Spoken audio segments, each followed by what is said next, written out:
quand j'ai repris en 2019, c'était quand très florissant, les crises du Covid. Puis une petite reprise et puis le drame.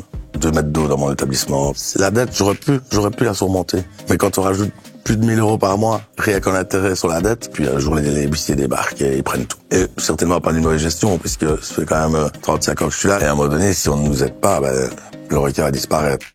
Salut tout le monde, bienvenue dans Snack. Aujourd'hui, on est avec Christophe Marc. Il est aussi appelé B pour les connaisseurs de la Taverne de Trot. Il a tenu la taverne pendant des années et aujourd'hui, il a fait aveu de faillite. C'est l'occasion pour nous de parler des difficultés dans le milieu de l'Horeca. On va direct en parler avec Christophe, mais d'abord, abonnez-vous et likez cette vidéo, ça nous aidera bien.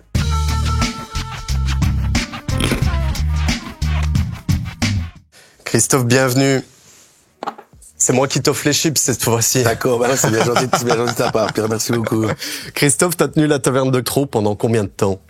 C'est-à-dire que moi, j'ai repris à mes parents en 2019, mais mes parents avaient ouvert cette institution le 30 juin 1989. Tu le dis bien, hein, institution, parce que dans la commune, c'était super connu, quoi. Je me permets de le dire parce que je pense que c'est... Tout le monde appelle ça comme ça à l'heure actuelle.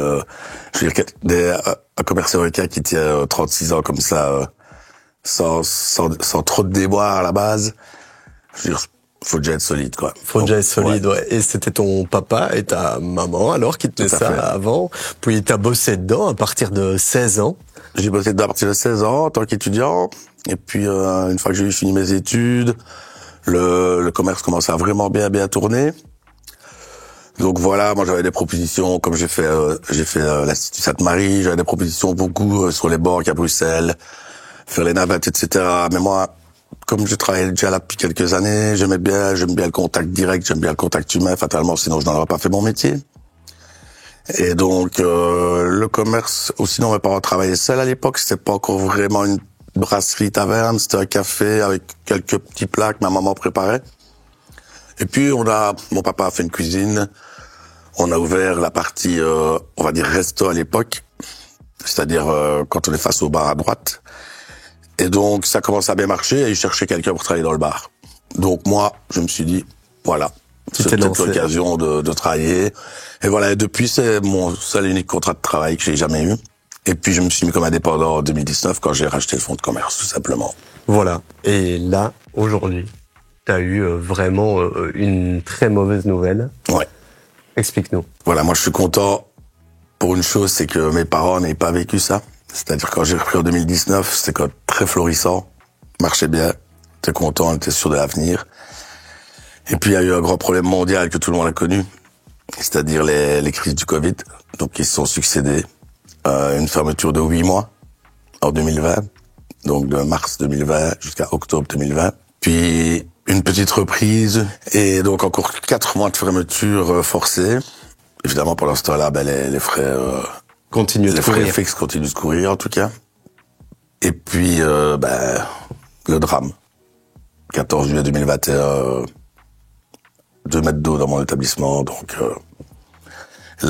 catastrophe évidemment. Bon, effectivement, c'est pour tout le monde la même chose. Je veux dire, je ne me plains pas personnellement, c'était un drame incroyable. Moi, j'espérais réouvrir vite, comme c'était des lambris, etc., qui étaient... je pensais que ça pouvait sécher, que ça allait aller vite. Et puis, après 2 mois, vers le fin août, après 1 mois et demi, fin août, début septembre, on a commencé à avoir l'humidité qui montait dans les murs, etc. Donc, j'ai enlevé un peu des lambris, on a regardé, les murs étaient trempés. Donc, tout était foutu, quoi. Donc là, on a tout arraché. En espérant réouvrir le plus vite possible, évidemment en reconstruisant. Très vieux bâtiment, un des plus vieux de la Grande Route. Donc, très vieille brique espongeuse, très espongeuse. Donc, 8 mois de séchage, sans toucher à rien. Pas le choix, attendre avec des humidificateurs partout, des canons à chaleur, donc encore des frais. Et puis 7 mois pour reconstruire. Et pendant ce temps-là, évidemment, les charges s'accumulent. Et puis réouverture le 6 octobre 2022, et je pars effectivement avec une dette cumulée envers l'État, les assurances, etc. Je dirais de 40 000 € à peu près, ce qui n'est pas insurmontable. Ensuite, voilà, ça tourne bien, mais bon, on est obligé de travailler à 5, 6 parce que ça tourne bien. Les charges de personnel n'arrêtent pas d'augmenter. Tout ce qui est taxes augmente. À l'État, ils disent qu'ils vont aider les petits indépendants, les petites PME. Moi, je vois quand même que j'ai essayé, on peut éplucher mes comptes tant qu'on veut. J'ai pas détourné 1 euro et je n'y arrive pas. Pourtant, c'est un commerce qui est quand même florissant et les frais ont continué à s'accumuler. Et surtout, et je tiens vraiment à insister sur cela, si on pouvait juste nous laisser prendre le temps de rembourser nos dettes sans faire des majorations, des intérêts sur les majorations, c'est impossible, puisque à un moment donné, c'est 20 000 de dettes, on va dire, mais c'est 30 000. Donc, et ils prennent d'abord les 10 000, donc c'est les amendes qui coûtent cher. Mm-hmm. C'est la dette, j'aurais pu la surmonter. Ouais. Sincèrement, j'avais le plan financier pour. Mais quand on rajoute plus de 1 000 euros par mois, rien qu'en intérêt sur la dette, voilà où on arrive, et puis un jour les huissiers débarquent et ils prennent tout. Les huissiers débarquent, donc ça s'est passé quand, ça? Donc chaque fois que les huissiers me contactaient en me disant monsieur ça ne va pas, je dis je sais, voilà, mais je donne quand même priorité à mon personnel et à mes fournisseurs. Si je paye pas mon personnel, ils ne viennent pas. Si je paye pas les fournisseurs, ils me fournissent pas. Sans ça, je sais pas travailler. Chaque fois qu'on me tirait la clochette d'alarme, j'essayais de dire aux fournisseurs écoute, je vais pas te payer cette semaine, je te paierai la semaine prochaine, je dois donner un peu des sous dans les bureaux d'huissiers, etc. On a fait des plans d'appurement que j'arrivais à tenir, mais de nouveau, on tient les plans d'appurement. Mais la nouvelle dette qui arrive, on n'y arrive pas, évidemment, puisque on sait payer le plan d'appurement, mais pas le nouveau trimestre ou la mensualité qui arrive. Donc, c'est impossible. Et mercredi, j'ai eu un coup de fil d'huissier. Je ne blâme pas les huissiers, ils font leur travail, évidemment. Chacun son job, ça, j'ai zéro problème avec ça. Et la dame me dit, voilà, votre créancier, c'est-à-dire mon client, ils appellent ça des clients, qui était en l'occurrence ici la TVA, me dit qu'il faut absolument faire un geste là. Je dis écoutez, dans une demi-heure maximum, je suis devant mes extraits de compte et je vais verser 5 000.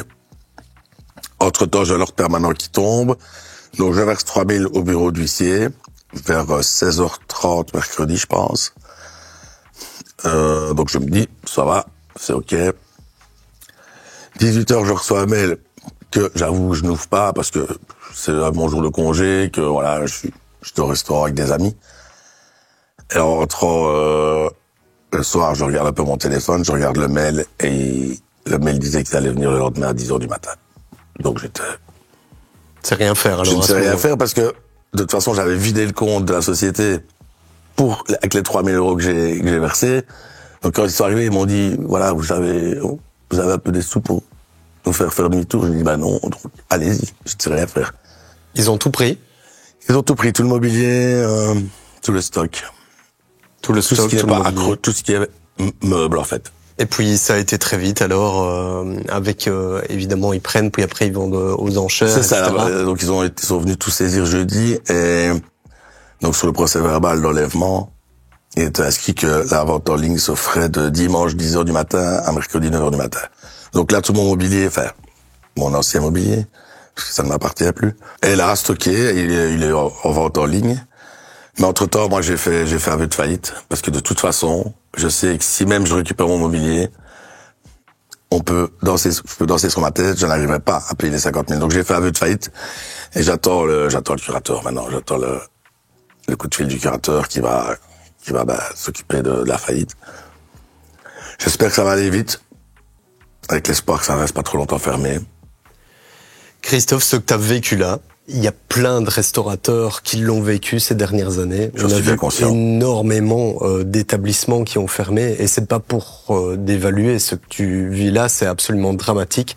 Et ce drame, il s'est passé de nombreuses fois dans notre région, là, ces derniers temps. On l'a dit, Covid, inondation, manque de personnel suite au Covid. On va parler de toutes ces thématiques-là parce que il y a une incompréhension dans notre province, en Wallonie en général. Pourquoi est-ce que tous ces établissements Horeca qui font l'âme de nos villages sont en train de disparaître? On va essayer ensemble de pointer les différentes choses qui n'ont pas été ces dernières années. D'accord. Avant le Covid, est-ce que tout allait bien? Oui, parce que moi je travaille pour mes parents. Donc moi j'étais ouvrier à cette époque-là. Et sincèrement, mes parents vivaient à deux sur le commerce, avaient 3 employés et savaient partir en vacances. Ils étaient bien. Mais bon, il fallait encore augmenter le volume de chiffres parce que ça commençait déjà à taxer de plus en plus. Et donc moi j'ai repris ça avec une sécurité et une assurance incroyable. Et puis après, bon, là... ça a été, donc on vient de les citer, il y a eu beaucoup de problèmes les après. quelques drames qui ont suivi au niveau, mais ça c'est des drames socio-économiques, donc... Mais avant d'enchaîner sur ces différents drames, comme tu le dis, tu voyais quand même bien, en 2018, en reprenant, qu'il y avait quand même beaucoup de cafés de village, de tavernes et autres, de brasseries qui fermaient déjà leurs portes parce que les gens allaient quand même moins à la brasserie du village. Tout à fait. Tu l'as remarqué, ça? J'ai remarqué, et je pense aussi que faut pas tout mettre sur non plus l'État qui vient taxer. En fait, on va au restaurant, on va boire un verre au café. C'est un des derniers loisirs existentiels. Donc, on paye les loyers, on paye les frais fixes, on paye le sport aux enfants, son sport, puisqu'il faut s'entretenir. Donc, je veux dire, l'Horeca, c'est le dernier, on essaye de partir en vacances quand on peut. L'Horeca, c'est le dernier loisir. Et le problème, c'est qu'on a vraiment en crise économique depuis 2008. Donc, je veux dire, ça ne date pas d'hier. Ça a été un peu mieux par après, puis ça a rechuté. Et je pense que les gens n'avaient plus les budgets. Et à un moment donné... Ils ont dû faire des choix. Et il n'y avait plus pour aller dans les cafés, dans les restos. Donc là, les petits cafés du village ont commencé à fermer un après l'autre. Vous savez, à trop... on va pas passer par les années 80. À trop, sur la Grande Route, dans les années 80, il y avait 17 cafés. Dans les années 90, il y en avait 8. Parce que l'usine a fermé, donc ça, c'est un autre. Puis petit à petit, ils ont tous fermé parce que les gens... Donc il y en a ceux qui marchaient ont tenu, mais moi je remarque que voilà, on était les derniers Mohicans et à un moment donné, si on ne nous aide pas, l'Horeca va disparaître. En tout cas, les petites structures comme la mienne. Tu nous parlais de tes midis, où tu avais du mal à avoir des gens. Avant, tu le disais, il y avait l'usine. Juste à côté, tu avais différentes usines qui faisaient vivre ce bassin-là, avec, tu le disais, 18 cafés, c'est ça, sur je pense un petit peu moins, mais c'était assez incroyable. Quoi. Et tout le monde fonctionnait. Sur 2 kilomètres, après, je veux dire, dans les années 80, 90, travailler tout seul dans un café, des petits loyers, t'avais une petite clientèle. Ça pouvait aller, quoi. Tu t'autosuffisais largement. Ouais. Les plus grosses structures, c'est pareil. Quand tu dois payer du personnel, c'est vraiment, et là, j'insiste, malheureusement, on nous rabat les oreilles, il faut créer de l'emploi, et les taxes, sur un employé augmentent, mais c'est un truc, depuis moi 2019, les taxes sur, on va dire, mon barman, lui, il ne touche pas plus, hein. Lui, il a l'index. Je suis d'accord avec l'index. Mais la taxe qui va à l'État, que je paye pour sa sécurité sociale, elle a augmenté plus que l'index. Oui, c'est ça. Ça, c'est pas normal. Vous pouvez parler avec n'importe qui de l'Horeca, quand on voit qu'on paye les primes de fin d'année, qui ne sont à la base pas obligatoires, mais qu'on le fait parce que c'est le respect du personnel. Il faut les motiver à venir travailler, c'est déjà pas un métier facile. Pour mes employés par an, je paye, je pense que c'est 10 800 €. Et ils en ont, je pense, moins de 6 000. À eux tous ensemble, là, je parle. Donc voilà. Là, on n'est pas sur la sécurité sociale, ni sur que je paye de l'NSS. J'entends bien. Ils ont droit à avoir des soins de santé, etc. C'est moi qui les paye, je suis indépendant, et c'est normal. Mais sur de l'argent qu'on donne en plus pour partir en vacances, l'État prend la moitié. Ah, je suis pas d'accord. C'est trop, quoi. C'est beaucoup trop. Un petit peu, c'est normal. Parce que voilà, tout le monde doit survivre, mais la moitié, ça ne va pas. En fait, ça ne t'encourage pas à employer des gens. C'est ça, le problème. Et tu l'as remarqué, au fil des années, c'est de moins en moins rentable d'accueillir des gens dans ta structure, dans ton maison. Tout à fait. Et j'ai encore en parlé avec un confrère que j'ai rencontré hier soir, et je l'ai revu ce midi, parce qu'on devait se voir, qui me dit, mon chef Christo et mon barman, il gagne plus que moi. Il gagne mieux leur vie que moi. Donc même nous, quand on les a tout payés parce qu'on n'a quand même pas le choix, eux, il leur reste quand même moins de la moitié de ce qu'on a payé pour lui. Mais avec cette moitié-là, il gagne encore plus que ce qui nous reste, on fait du moins. Ouais. Et je pense que c'est pouvez interviewer beaucoup de gens de l'Horeca, ils vont tous vous répondre la même chose. Hein. C'est dur, dur, dur. Donc, on parle de job de passion, mais il faut se payer, quoi. À un moment donné, travailler pour ne pas gagner de salaire, moi j'adore ce que je fais hein, depuis toujours. Mais bon, j'ai jamais compté mes heures, mais à un moment donné, si je devais faire un calcul auto-horaire, je sais pas si j'aurais 5 € de l'heure. Donc c'est ça. Alors, t'as vu qu'il y avait de moins en moins d'argent pour toi, pour tes employés, etc. Beaucoup plus de taxes. Au fur et à mesure, il y avait de moins en moins de gens qui allaient au café, on en a parlé. Et là, Covid, bam. Ça te tombe dessus, tu dois fermer, en cumuler 12 ou 13 mois. Et là, t'as pas forcément de compensation. T'as des aides qui arrivent, mais tu le disais, tu dois toujours payer ton loyer. Vous avez reçu assez d'aides pour compenser? Ça a été.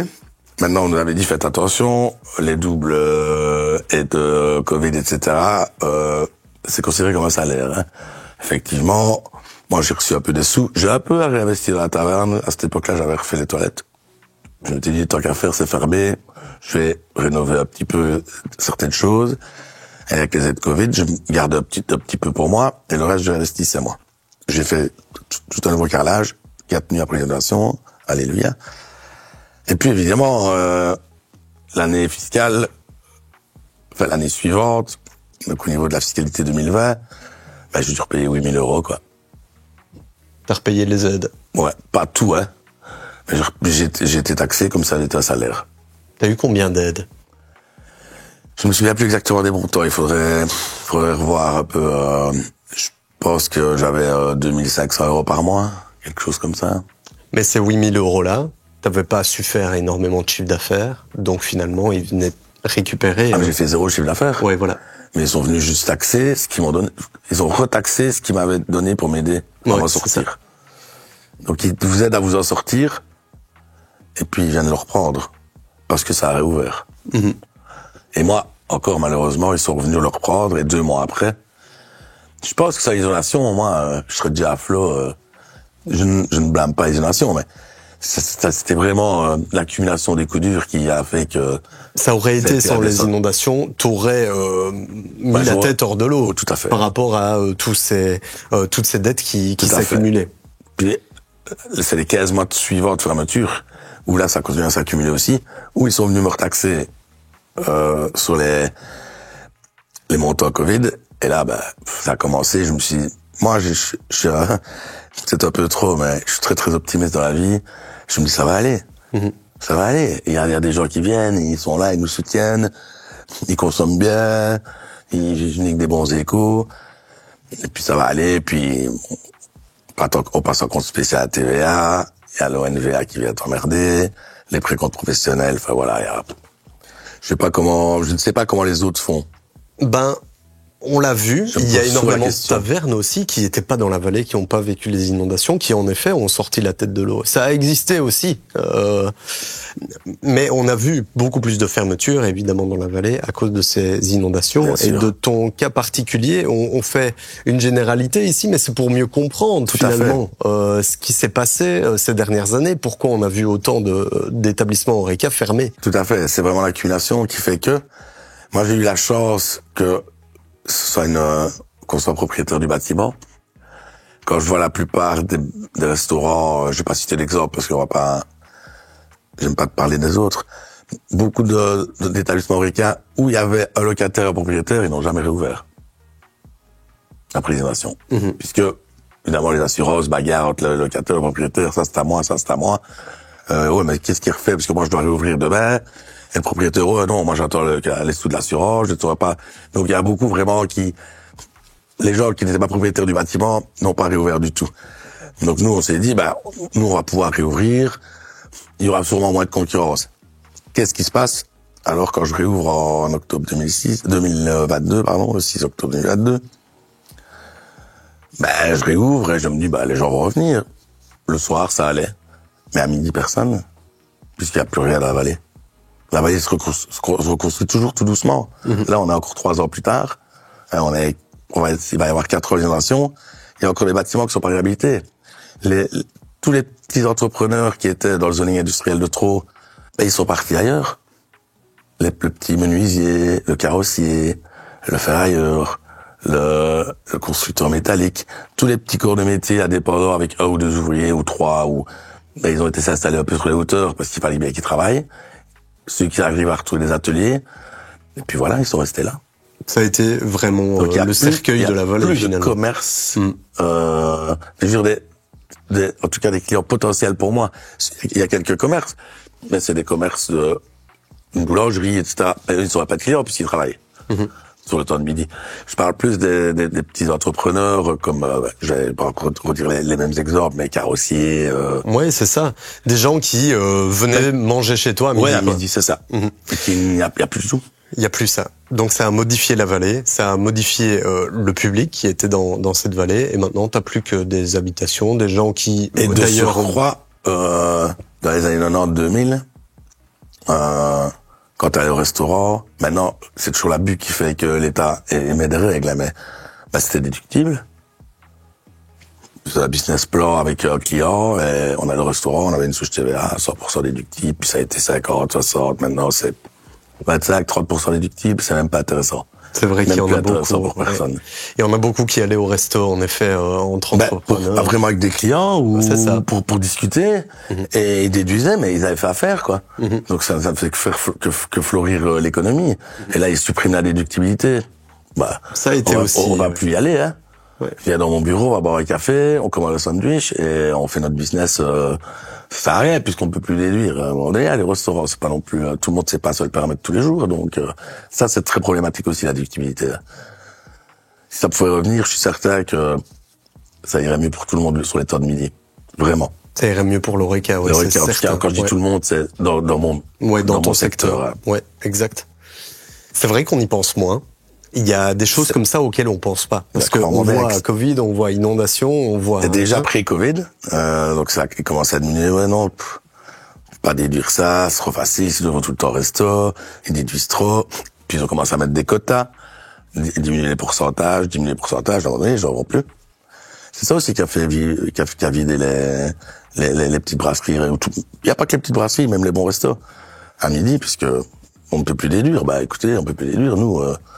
je veux dire, l'argent, il ne se fait pas tout seul, hein, donc oui, c'est bien agréable d'aller faire un bon business plan 1 heure ou 2 à midi, mais bon, voilà, au moins je déduis, j'ai fait mon affaire, l'autre il est content, il a fait son affaire, il a acheté ou vendu, hein, ça je veux dire, il faut bien un acheteur, un vendeur, c'est souvent le vendeur qui est avec l'acheteur, évidemment, et voilà, ça a toujours été comme ça se passait très bien, et puis on dit que non, c'est trop facile, donc on va toujours chercher l'argent au même endroit, donc voilà.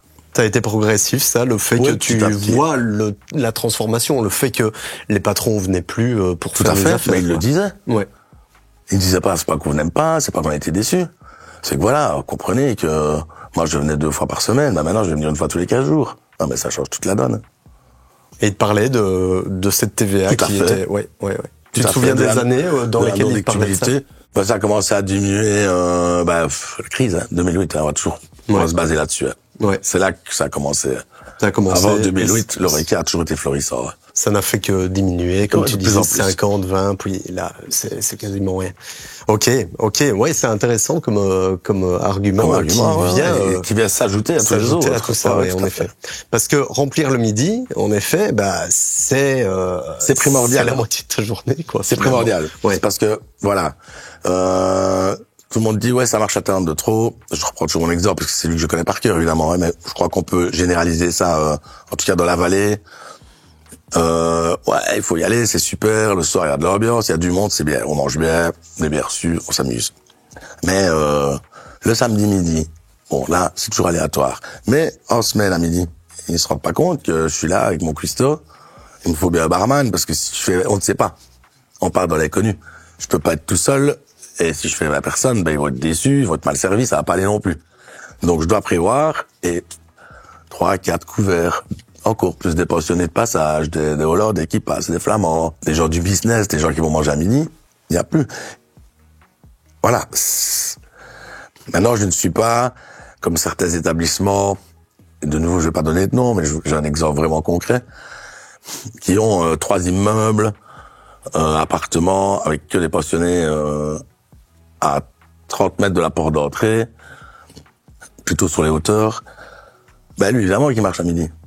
Parce que les pensionnés, ils vont encore manger à midi. Parce que les pensionnés qui sont pensionnés maintenant, ils ont encore des belles pensions. Ouais. Nous, on n'en aura pas, mais à l'heure actuelle, les pensionnés, ils sont encore pas trop mal. Donc ouais, ils vont manger leur petit truc à midi, leur petit plat du jour. Moi, voilà, je sais pas ça. T'as pensé à arrêter à midi? Il y a beaucoup d'oreca, d'établissements qui ont... J'ai pensé à arrêter à midi, je vais te le dire, mais donc on va parler aussi d'une chose, on va faire 2 sujets en même temps parce qu'on a discuté un peu. Faut bien se dire qu'après le Covid, beaucoup de gens me disaient alors moi ce métier-là, maintenant on se rend compte de ce que c'est la vie, vivre en famille vraiment. En fait, les gens qui ont commencé l'oreca avant les Covid, etc., qui étaient là depuis quelques années, ben on va dans le petit trait quotidien, on aime bien ce qu'on fait, et puis on se retrouve sur le boulot avec de l'aide évidemment, puisque ils n'ont rien demandé, on n'avait rien demandé.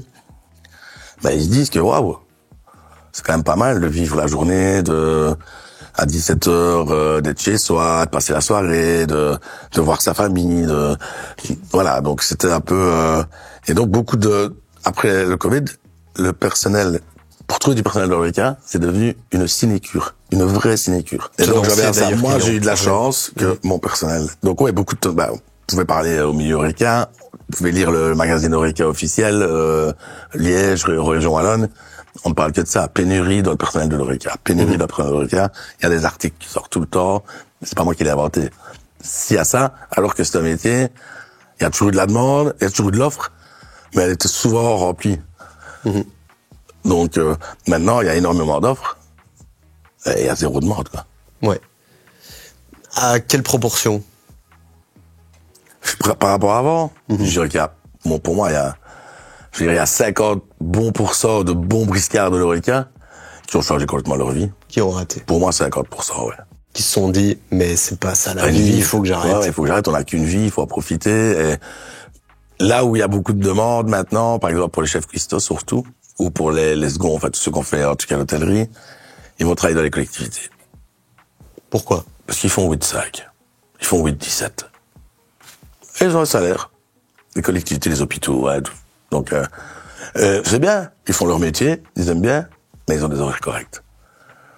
Alors pourquoi est-ce que je n'ai parlé de à midi maintenant? Je vais répondre à ta question, parce que là, j'ai fait un petit préambule. Parce qu'alors, pour combler les midis, en fait, quand j'ai réouvert, les charges étaient tellement énormes à cause de la guerre que j'ai fermé le lundi. Parce que j'ai fait un calcul de rentabilité, et le lundi, c'était plus possible. Donc j'ouvrais jeudi, vendredi, samedi, dimanche, non-stop, moi. Mon personnel, 3 jours de congé.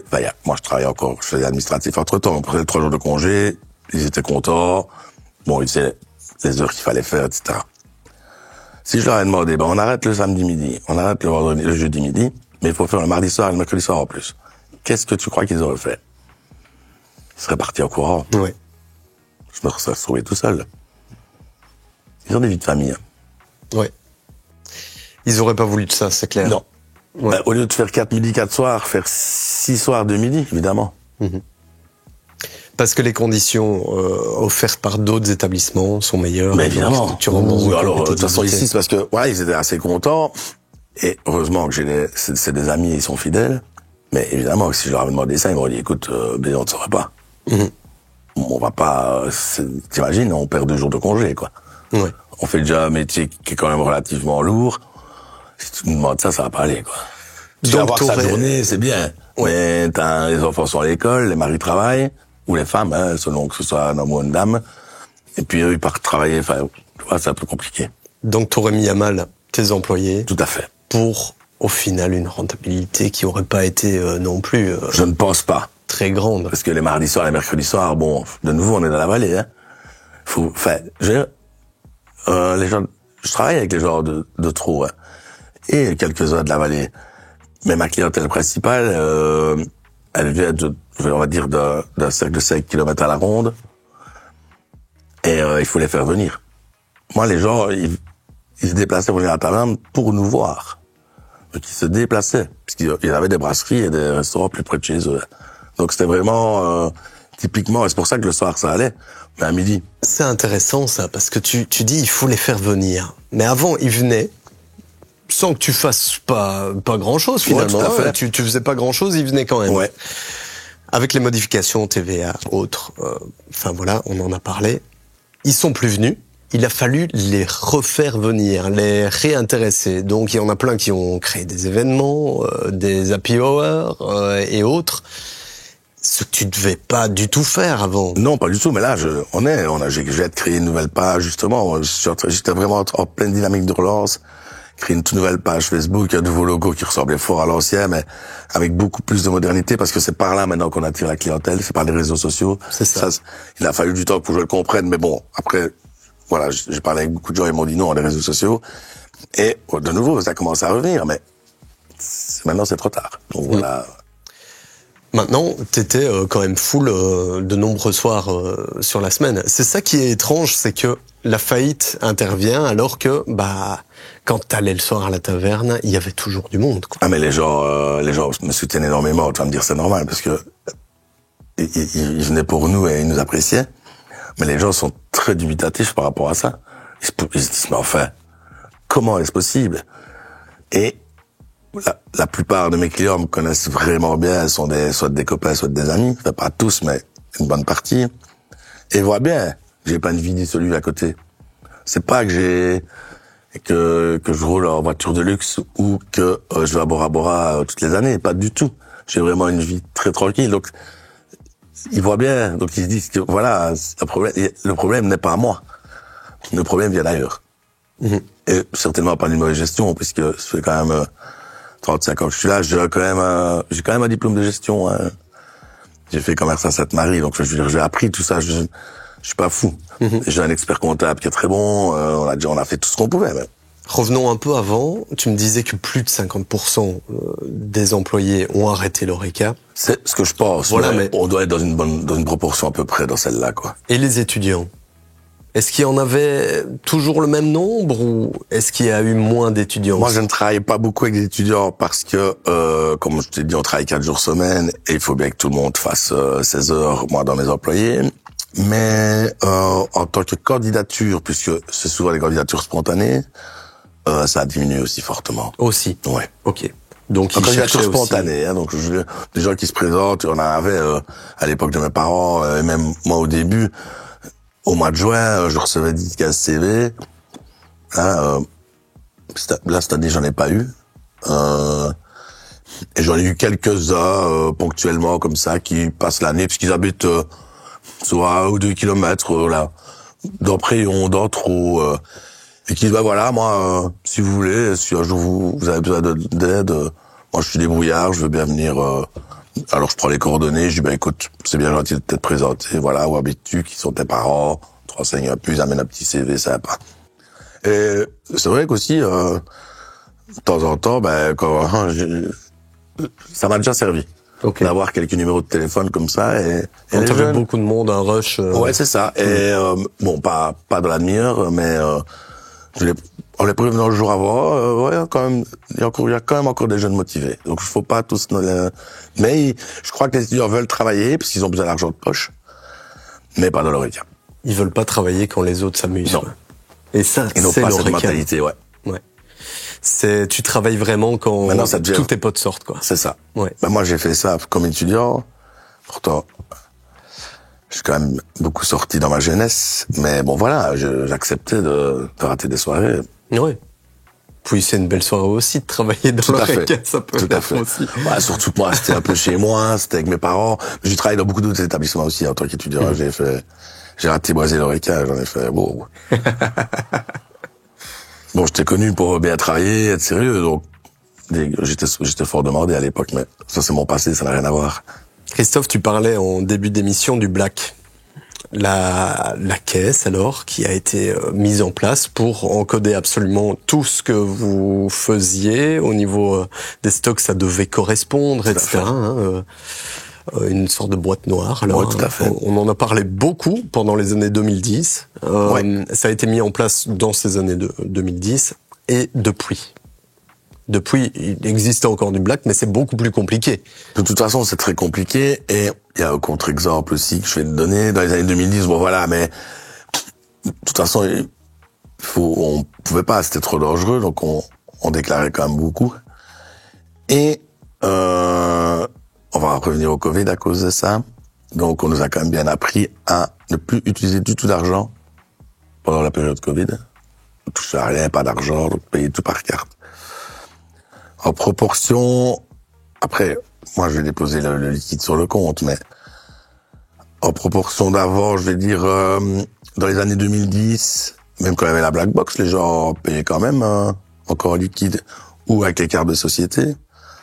On était, à la fin de mon papa, dans les 40% liquide, 60% carte de crédit ou carte Mister Cash. Et post-Covid, on est tout de suite passé à 90. Ok. Donc les gens n'ont plus d'argent sur eux, donc les gens n'ont plus liquide et payent. Moi, j'ai régulièrement quelqu'un qui va boire un café et qui me paye aux cartes. Mmh.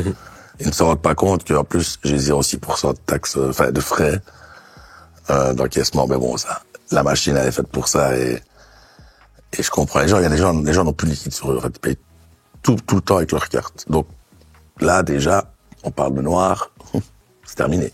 Mmh. À partir du moment où il y a une trace, donc c'est même, donc ils disent qu'ils viennent taxer leur écart, hein, donc ça, je fais un petit rétroact, parce que, ouais, ces gens-là font du noir, donc on va quand même aller leur chercher, mais on ne saurait plus.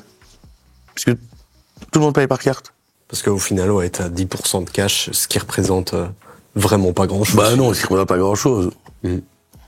Dans le chiffre d'affaires. Mmh. Ça a été une grosse modification au niveau de la société. Selon toi, est-ce que le black, la disparition du black, ou en tout cas la diminution du black, a enterré énormément d'établissements Horeca? Enfin, qu'un n'est pas l'autre, je saurais pas te dire. Ça y a participé en tout cas. Certainement, ouais. En plus de toutes les autres choses dont on a parlé. En plus de tout ce qui augmente, quoi, ouais. Ouais. Et au niveau de ces inondations, t'as reçu beaucoup d'aide? Pendant les inondations? Ouais. Non. T'as eu juste l'assurance qui est tombée après coup, après combien de mois? Ben, j'ai eu des avances, comme tout le monde, en disant, écoutez, moi, il faut que je commence à travailler, à reconstruire. Donc, j'ai clôturé le dossier, je dirais 6 mois après. J'ai touché ce qui me revenait de droit. Donc, voilà. Ça a été correct. Quoi. Là, je dis, ok, merci aux assurances. Mais bon, moi, en attendant, moi, de nouveau, 0 rentrée, Ouais, pendant cette période-là, 0 rentrée, et les assurances n'ont pas pris en compte ces 0 rentrée. J'ai cette chance que c'est un contrat d'assurance que j'avais repris à mes parents. Et moi, j'avais une assurance perte d'exploitation. Ce qui n'existe plus dans l'Horeca. Ouais. Mais qui dure 6 mois. Ah oui. Maximum. Et j'ai fermé 15 mois. Ouais. Mais heureusement que j'ai eu ces 6 mois-là. Hein. Oui. Ça m'a aidé à vivre, quoi. C'est sûr. Aujourd'hui, qu'est-ce que tu dirais aux personnes qui veulent continuer à avoir leur taverne dans leur village, leur café de village? Qu'est-ce que tu leur dirais? C'est quoi qui serait le plus profitable pour ces personnes-là, ces tenanciers-là, pour rester ouverts? Diminuer le personnel. C'est la seule solution. Mais si tu ne sais pas, si tu veux avoir un service tip-top, ça dépend un peu, c'est du cas par cas, ça. Mais c'est vraiment les charges de personnel qui sont vraiment impossibles à supporter. Est-ce que tu as de l'espoir sur le fait que peut-être un gouvernement un jour va vraiment te permettre aux PME et aux petites entreprises d'engager plus de gens? Je ne pense pas, puisque pour l'instant... les caisses sont vides, quoi. Ben, les caisses sont vides, donc, et de toute façon, on a normalement un gouvernement actuellement, que ce soit, enfin, dans toutes les parties de l'État, enfin, toutes les institutions de l'État, un gouvernement qui est censé un peu nous aider. Moi, j'ai pas trop envie de faire de politique aujourd'hui parce qu'on n'est pas là pour ça, mais bon, j'en ai fait un peu, donc je sais ce que c'est. Je pense qu'ils sont dos au mur. Parce que sinon, je pense vraiment qu'ils nous aideraient, mais ils n'y arrivent pas. Les caisses sont vides, donc soit on renfloue le pays et on sauve le pays, et tant pis pour les petits. Et en fait, de toute façon, maintenant, on en est presque à du chacun pour soi, quoi. Mm-hmm. Non, je vois pas dans l'avenir proche, à part s'il y a une relance économique. Et quand je vois un peu ce qui se passe dans le monde actuellement, et ça m'intéresse quand même assez fort, on n'est pas prêt, hein. On n'est pas prêt à sortir de la crise, je pense. On voit que tu parles de ton métier, malgré tout, avec passion, malgré ces déconvenues, ces choses qui t'ont mis des bâtons dans les roues. Tu parles de ton métier avec passion. Pourquoi? Pourquoi est-ce que tu as encore cette passion pour l'Horeca? Parce que je me dis que, voilà, c'est pour moi... comme je dis, je suis très, j'adore le partage, la convivialité, et je vois bien que les gens sont heureux quand ils vont dans le requin, que ce soit au bistrot, au café, au resto, dans le bar à tapas. On voit bien, on les voit arriver, on voit bien que ils ont besoin de ça. Ouais. Et moi, ça me rend heureux de voir les gens heureux, tout simplement. C'est une très belle raison, Christophe. Merci. Et en effet, ce qu'on peut espérer, c'est de rouvrir à un moment. Quand tu fais une faillite comme ça, c'est facile de rouvrir et de te dire, ok, on se relance. Je vais t'avouer, Pierre, que je n'en ai aucune idée, parce que c'est la première fois que je fais faillite. Ben oui, c'est ça. Donc ça, je ne peux pas te répondre. Maintenant, voilà, on est là au taquet avec mon conseil. On attend la nomination du curateur. On espère. On m'a dit que ça allait vite, donc je ne connais pas de personne qu'on fait. J'ai pas vraiment d'exemple à côté. Donc mon conseil m'a dit normalement ça va vite. Dans la semaine ou dans les 15 jours, ça va le curateur et on verra. Là, après, on va discuter avec le curateur et on va négocier et on verra ce qui est légalement possible. Si ça peut aller vite, pas vite, je n'en ai aucune idée. Bah, c'est ce qu'on espère, c'est de rouvrir en tout cas. Merci. Merci beaucoup Christophe d'avoir été avec nous. C'était un plaisir de t'accueillir ici et on comprend mieux alors cette crise qui est en train de vivre le secteur et on espère que ça ira mieux parce que après tout, que serait la Belgique sans ses cafés, ses tavernes ça, et ses me pose bien la établissements question, tout à fait. Ouais. Je te remercie. Merci Christophe. Merci Pierre. Et merci à vous d'avoir été avec nous. N'hésitez pas à soutenir ces établissements Horeca d'ailleurs si vous souhaitez pendant cet été profiter des terrasses, ça les aidera bien. On se retrouve en septembre, étant donné qu'on prend une petite pause pendant ces congés. On se retrouve le premier dimanche de septembre. D'ici là, je vous souhaite de passer d'excellentes vacances. Ciao.